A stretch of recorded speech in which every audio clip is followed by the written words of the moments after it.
Tube Tamil வணக்கம்.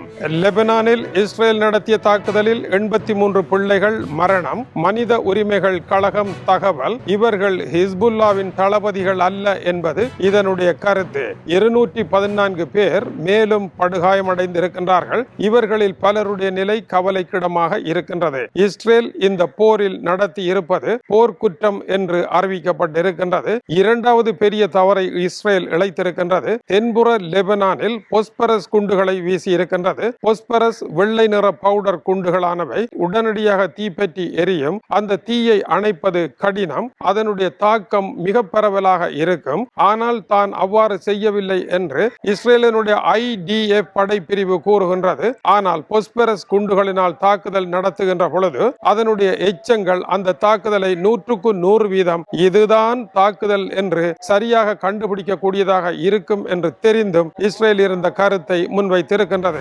மூன்றாவதாக லெபனானில் நடைபெறுகின்ற மோசமான தாக்குதலில் பொருளாதார நிலையங்களும் அதிக வருமானம் தருகின்ற இடங்களையும் குறிவைத்து இஸ்ரேல் தாக்குதலை நடத்துகின்றது. எப்படி ஈரான் மத்திய கிழக்கு நாடுகளினுடைய பொருளாதார மையங்களையும் எரிபொருள் கட்டமைப்புகளையும் நீர் நிலையங்களையும் தாக்குவதாக கூறுகின்றதோ அதுபோல ஹிஸ்புல்லாவை காரணம் காட்டி லெபனானினுடைய தொழில்களை அழிக்கும் வேலையை இஸ்ரேல் முன்னெடுத்திருக்கின்றது. இது ஈரானினுடைய தாக்குதல் போல இருக்கின்றது. ஆகவே இருவரும் ஏட்டிக்கு போட்டியாக அழிவின் அழிவு போருக்குள் சென்றிருப்பதை இந்த தாக்குதல்கள் காட்டுகின்றன.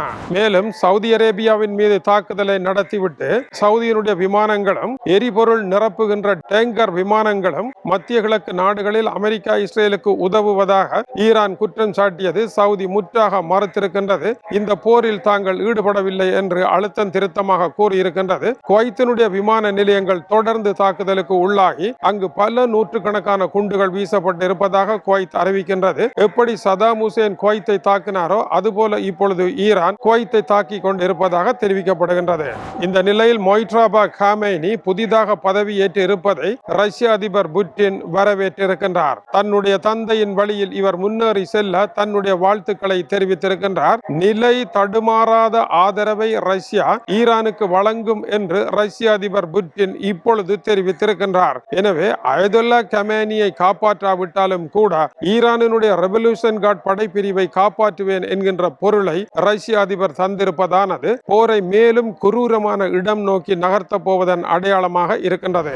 இந்த நிலையில் இஸ்ரேலினுடைய மத்திய பகுதியில் ஈரானினுடைய தாக்குதலினால் ஒருவர் மரணமடைந்து 100 பேர் மிகவும் மோசமான படுகாயமடைந்திருக்கின்றார்கள் என்றும் 200க்கும் மேற்பட்டவர்கள் வைத்தியசாலையில் அனுமதிக்கப்பட்டிருப்பதாகவும் இஸ்ரேல் தெரிவிக்கின்றது. இஸ்ரேலுக்குள் ஈரானினுடைய தாக்குதல்கள் தொடர்ந்து வெற்றியளித்துக் கொண்டிருக்கின்றன. மேலும் அமெரிக்காவினுடைய நோக்கம் தமது சமுதாயத்தை பிளவுபடுத்தி ஈரானினுடைய பெருந்தொகையான ஆயில் உற்பத்தியை கொள்ளையடிப்பதற்கு அமெரிக்கா திட்டமிடுகின்றது என்றும் அமெரிக்காவினுடைய கனவுகள் நிறைவேறாது என்றும் ஈரான் கூறுகின்றது. வெனிசுலாவினுடைய ஆயிலுக்கு அமெரிக்கா உரிமை கோரியது போல ஈரானினுடைய ஆயிலுக்கு அவர்களை உரிமை கோர ஒரு காலமும் விடமாட்டோம், கோர்முஸ் நீரிணையை கைப்பற்றவும் விடமாட்டோம் என்று ஈரான் கூறியிருக்கின்றது. தனக்கான ஒரு சரியான தீர்வு வரும் வரை கோர்முஸ் நீரிணையை ஈரானிடமிருந்து கைப்பற்ற முடியாது என்பது குறிப்பிடத்தக்கது.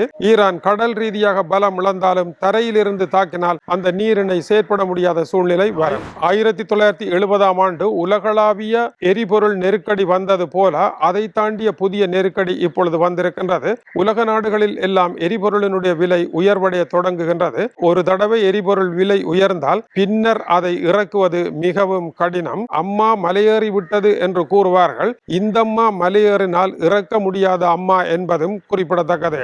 ஒரு வார காலத்தில் 13 இஸ்ரேலியர்கள் மரணமடைந்திருக்கின்றார்கள் என்று இஸ்ரேல் கூறுகின்றது. ஆனால் இந்த தொகை அதிகமாக இருக்கலாம். 100 பேர் கவலைக்கிடமான நிலையில் வைத்தியசாலையில் அனுமதிக்கப்பட்டிருக்கின்றார்கள். கடந்த 24 மணி நேரத்தில் இஸ்ரேல் மீது ஈரான் நடத்திய தாக்குதலில் 157 பேர் படுகாயமடைந்திருக்கின்றார்கள். பஹ்ரைனில் ஈரானினுடைய ஆளில்லா விமானம் தாக்கி 32 பேர் படுகாயமடைந்திருக்கின்றார்கள்.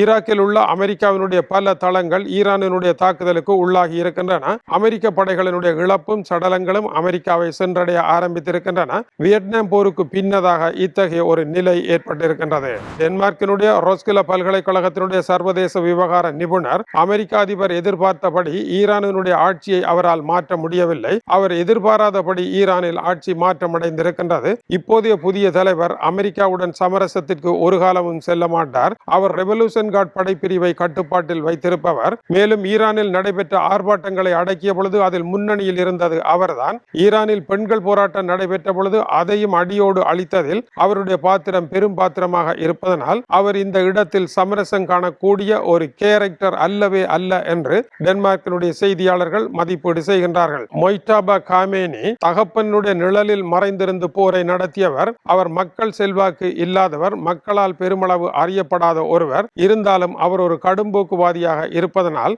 ஈரானினுடைய 88 பேரை கொண்ட குழுவில் கூட அவருடைய நியமனத்தை பலர் விரும்பாவிட்டாலும் இப்பொழுது அவர்கள் மௌனமாகவே இருக்கின்றார்கள். விவகாரம் தொடர்கதையாக மாறப்போகின்றது. போர் அடுத்த கட்டம் மிக மோசமான இடத்தை நோக்கி நகரப்போகின்றது. இது டியூப் தமிழனுடைய உலக செய்திகளுக்காக இலங்கை வடபுலம் யாழ்ப்பாணத்தில் இருந்து கீசே துறை. வணக்கம் உறவுகளே.